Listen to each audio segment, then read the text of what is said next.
E galera do primeiro ano, tudo bem com vocês? Vamos dar continuidade ao nosso estudo, vamos continuar com a nossa revisão. Nós vamos para a parte 2 aqui da nossa revisão para a nossa avaliação, tá bem? Vou compartilhar aqui com vocês o PowerPoint que eu montei para vocês, tudo bem? Então lá, vamos lá, parte 2, não é? A parte 2 começa no capítulo 4, falando aí para nós o seguinte: o mundo, né, o mapa do mundo e do Brasil. A Terra não é uma esfera perfeita, né? Ela não é uma bola redondinha. Ela está levemente mais larga no Equador e mais fina nos polos, tá? Então ela não é uma esfera perfeita. A superfície do nosso planeta é dividida em terras emersas e terras submersas. O hemisfério norte, porque se a gente, depois eu vou mostrar para vocês no mapa mundi, se você olhar acima do Equador, tem muito mais terras do que abaixo do Equador. Então a gente fala que o hemisfério norte é chamado de hemisfério das terras e o hemisfério sul é chamado de hemisfério das águas. O Oceano Glacial Antártico, como vocês vão ver depois na tabela de oceanos e continentes, né? Que o Oceano Glacial Antártico ele não aparece como oceano separado. Por quê? Ele é justamente a mistura do oceano Pacífico, Atlântico e Índico. Não existe uma separação igual existe no Oceano Glacial Ártico, tá? Então, olha aqui que legal, que eu coloquei uma tabelinha bem simples para vocês entenderem. Então, as águas emersas correspondem a 30% da superfície do nosso planeta e estão divididas em 6 continentes: Ásia, América, África, Europa e Oceania, tá? Aqui está faltando 6 continentes, 5 continentes do ponto de vista histórico, né? Eu vou colocar aqui a Antártica para vocês como sexto, né? Para vocês não ficarem com dúvida, né?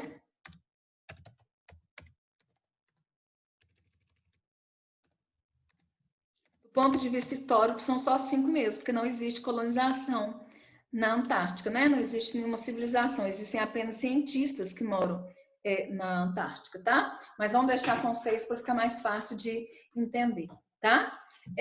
As terras submersas, ou seja, aquelas terras que estão cobertas aí pela água, não é?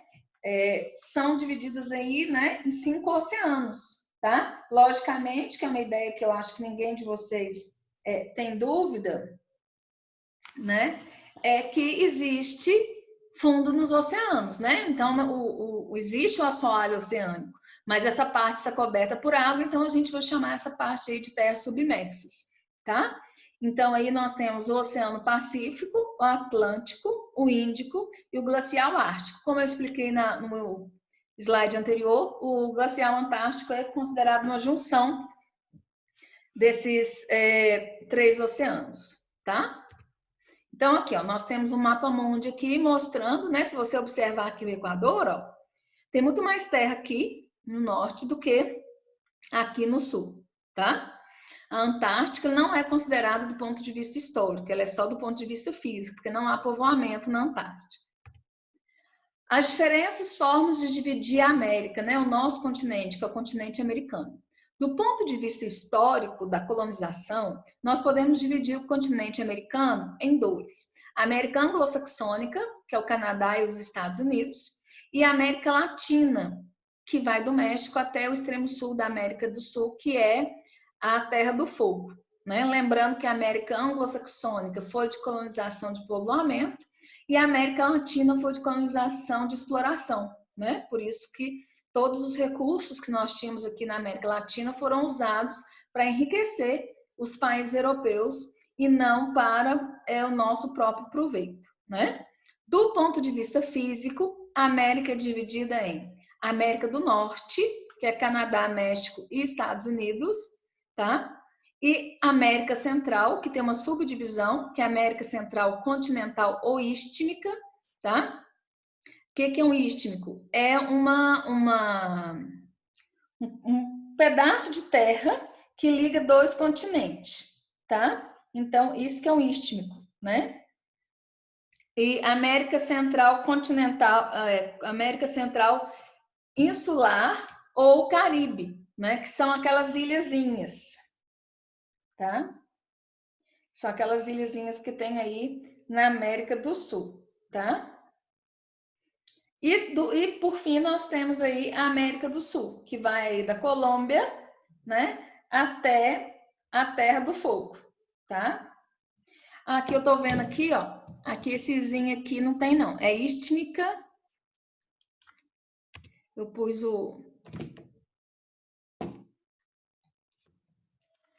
aqui errado, ó, istmica, tá? Faça a correção aí para mim. Não, vocês não estão anotando não, né? Eu que vi aqui agora, fiquei incomodada que eu escrevi errado. A América Central, então, insular, que são as ilhas, né? E a América do Sul, que vai da Colômbia e a Terra do Fogo. Eu coloquei aqui um mapa para mostrar para vocês. Então, aqui, ó, do ponto de vista físico, que é o mapa 1, América do Norte aqui. A América Central, continental ou istmica, que é essa parte aqui. E a insular ou Caribe, que são essas ilhas todas aqui. Então, muita gente, por exemplo, vai para o Caribe e não sabe para onde foi. Foi para a América Central. Né? Aqui na América Central, nós temos o Haiti, que é o país mais pobre do continente americano. Tá? E de verdinho aqui, nós temos a América do Sul, começando aqui pela Colômbia, até o extremo sul da América do Sul, que é chamado de Terra do Fogo, que é dividido aqui entre a Argentina e o Chile. Do ponto de vista histórico, de rosa aqui, nós temos a América anglo-saxônica, e do México para baixo, até aqui a Terra do Fogo, nós temos a América latina, tá? Território e região. A noção de território na geografia está relacionada ao espaço, né, demarcado por relações de poder.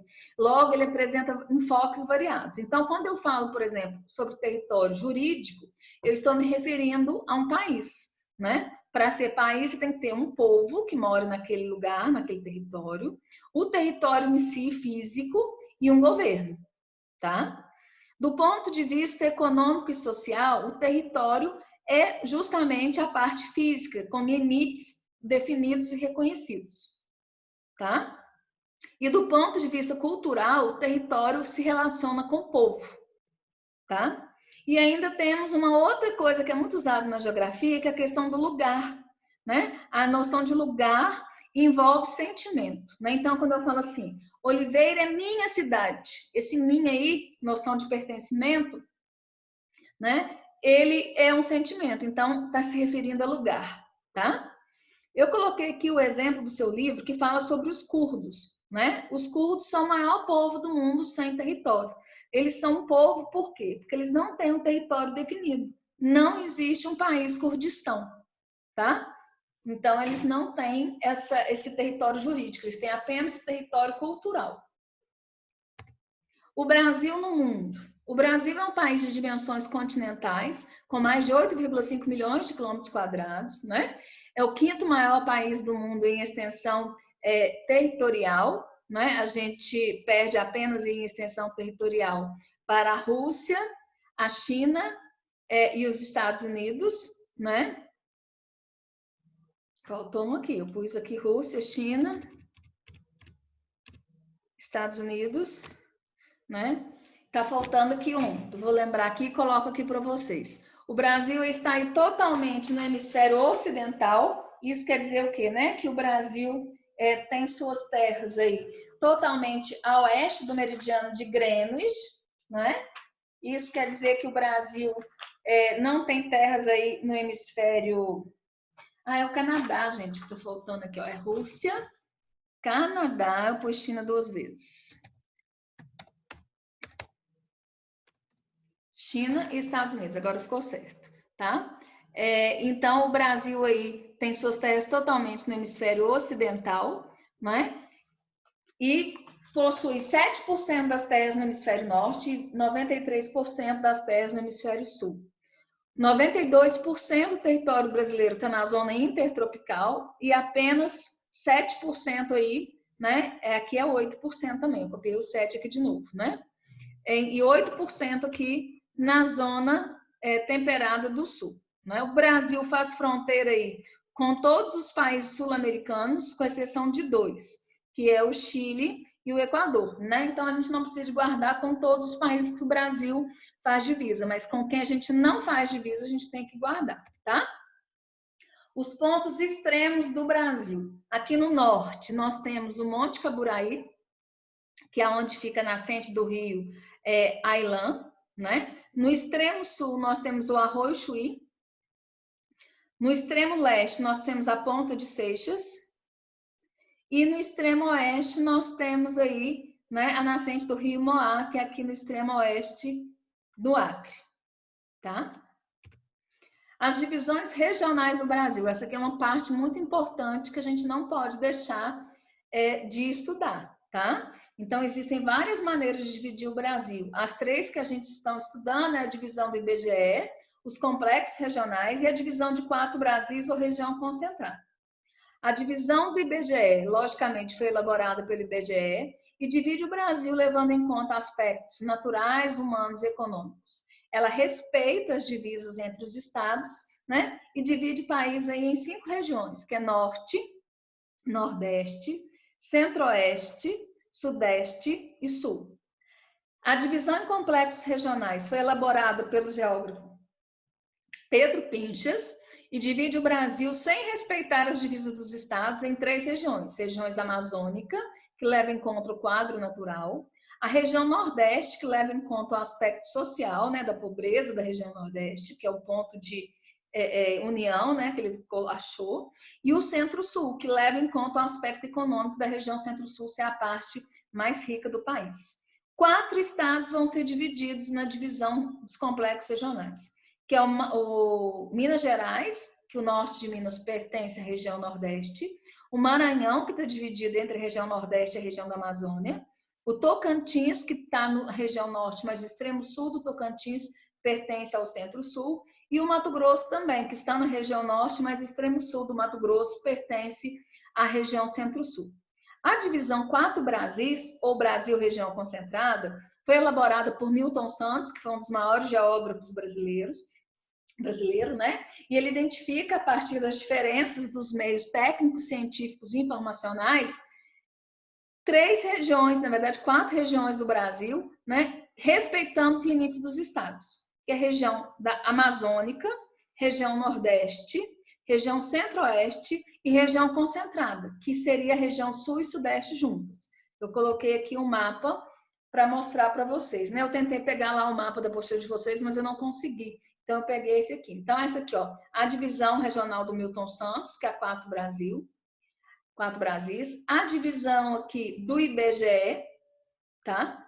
E a divisão regional do Pedro Pinchas, que são os complexos econômicos, tá? Lembrando que a única que não respeita a divisa dos estados é a do Pedro Pinchas, tá?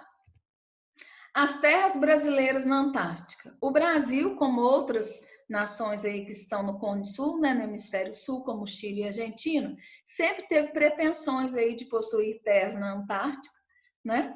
E com esse objetivo foi criado o chamado Programa Antártico Brasileiro, PROANTAR. Isso lá no finalzinho, né, do período militar, que foi em 83. Em 1984, foi instalada na Ilha do Rei Jorge, lá na Antártica, a Estação Antártica Comandante Ferraz para a realização de pesquisas científicas para o Brasil, né? Mas, em 25 de fevereiro de 2012, houve um acidente, né, com essa base brasileira, que destruiu 70% da base e gerou mais de 24 milhões aí de prejuízos com a destruição dessa base. A nova base brasileira foi inaugurada no dia 15 de janeiro deste ano, de 2020, e ela é totalmente sustentável. Eu coloquei aqui, para encerrar essa aula de hoje, uma foto dessa base nova lá na Antártica, tá? Na próxima aula, a gente encerra a matéria aí, que é o capítulo 5.